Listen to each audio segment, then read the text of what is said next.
In this video, we're going to be taking a look at the Star Wars The Vintage Collection Luke Skywalker Endor as part of the 50th anniversary of Lucasfilm.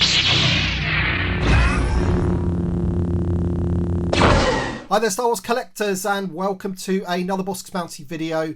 As I mentioned in the intro, we're going to be reviewing the Luke Skywalker Endor, the Vintage Collection figure. He's on that beautiful Return of the Jedi card. And without wasting any more time, let's take a look at that beautiful card back. Iconic image of Luke Skywalker there from Return of the Jedi in his Endor outfit. That is the same image that they used for the Power of the Force card when that came out. And there he is in the bubble, looking pretty awesome. You have the 50th anniversary logo in the top left hand corner, which is something I'm getting used to now. Still not a massive fan of it, but it is what it is. And obviously we've got quite a few of them now, so they kind of go together. And we have VC198 in the line, and then the other figures in this mini wave of 50th anniversary figures. Already reviewed the Tusken Raider, so check out that video. We've got Luke Skywalker there, and obviously the Death Star droid to come as well, which is an absolute classic of a card back. You have the Lucasfilm timeline there on the back, which is awesome. And there, yeah, it's just a great card. And of course, this is going to go very, very nicely with the Endor layer, which is the 50th anniversary figure. And they reissued the Han Solo Endor, which, although it's not a great figure, it's nice for people to be able to pick that one up, because then they can pick these two up and then you'll have all three in a row. So you can kind of understand why they've done that, even though they didn't really update the figure, which was a bit of a shame. All right, so there he is. We're going to open him up now. We're going to check out the figure. All right then, so here is the figure outside of the packaging. And I've got to say, first impressions, I do really like this figure. Now, we're going to come on to the issue with the head stroke helmet in a second. But as far as the figure goes and how it looks, I really do like it. I like the colours of the poncho. I think they work really well. I like the size of the poncho. It's not too baggy. It fits him well. And it just looks like he's supposed to look in the film, basically. The figure underneath the poncho is basically the Endor capture Luke Skywalker, except for the head. So we've got all the articulation that you're going to need for this Luke Skywalker. It's a good figure underneath. We'll take the poncho off in a second so you can take a look at that. Even has the hinges on the wrists, as you can see, so he's able to hold the lightsaber in both hands. You do get some accessories with him. You get the lightsaber that's lit, you get a hilt which does have the little peg, and he does have the hole on his belt so he can have that hanging down. And he also has the Palace blaster, which is exactly the same blaster that came with the Jedi Knight Luke Skywalker. But there he is, and I'm sure you'll be able to get him in lots of better poses than I have. I just quickly, knock this up like this with the lightsaber in both hands. I think he looks great. The facial sculpt looks great. I think the last few figures that we've had of Luke Skywalker have been pretty good in terms of the likeness and the facial sculpt. So the Stormtrooper Luke was a good one. The Jedi Luke was a good one. And this one's a good one as well. Of course, you can't see his hair because he has got that helmet. Nice bit of paintwork on the helmet there. And if we move it around the back, you can see his hair draping down, which is good. So they haven't just left that.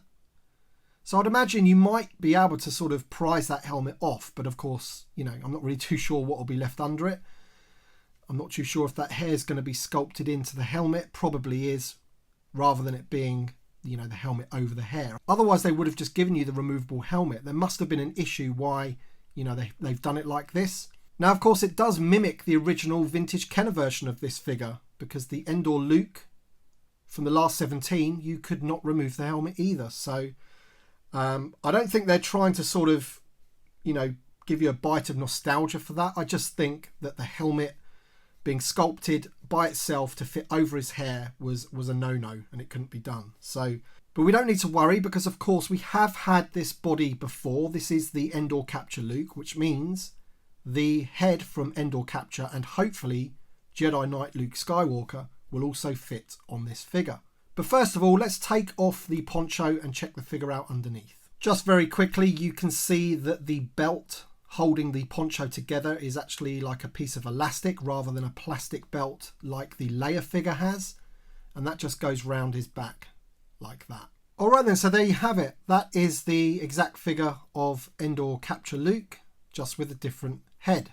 So exactly the same figure, decent articulation. You've got ball jointed shoulders, elbows, you've got hinged wrists, you have the waist swivel there, ball joints at the hips, you have knee joints and ankle joints.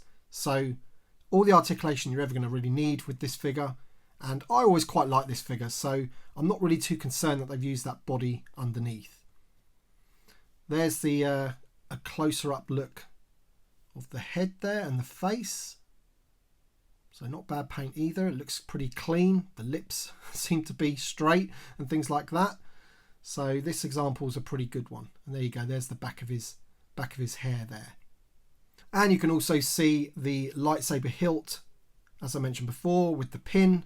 Just goes into there, and you've got some silver detailing on his belt, which is pretty cool. Alright, so let's put the poncho back on and let's swap the heads and see what happens. Alright then, so there you go. This is the head from the Jedi Knight Luke Skywalker, which is one of my favourite figures. You can also use the head from the Endor Capture Luke, which I didn't have to hand, but it's the same body, so it's going to fit. But yeah, I really do like this. So I guess the only small complaint that you can have really is that Hasbro could have given you this separate head in the pack, considering you can't remove the helmet. So yeah, I guess that's the only thing I can really say. It would have been nice if they'd, you know, given us both, but I guess you can't really have everything. And I'm actually quite happy with this figure. I think this is possibly the best 50th anniversary figure so far, in my opinion.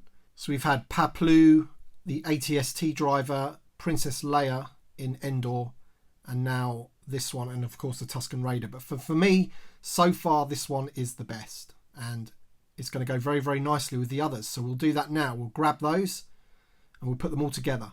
Okay then, so here we go. Here's all the gang together, all three of the heroes in their Endor gear. We've got Princess Leia in her Endor outfit, Luke Skywalker in his poncho, and there we've got Han Solo in his trench coat.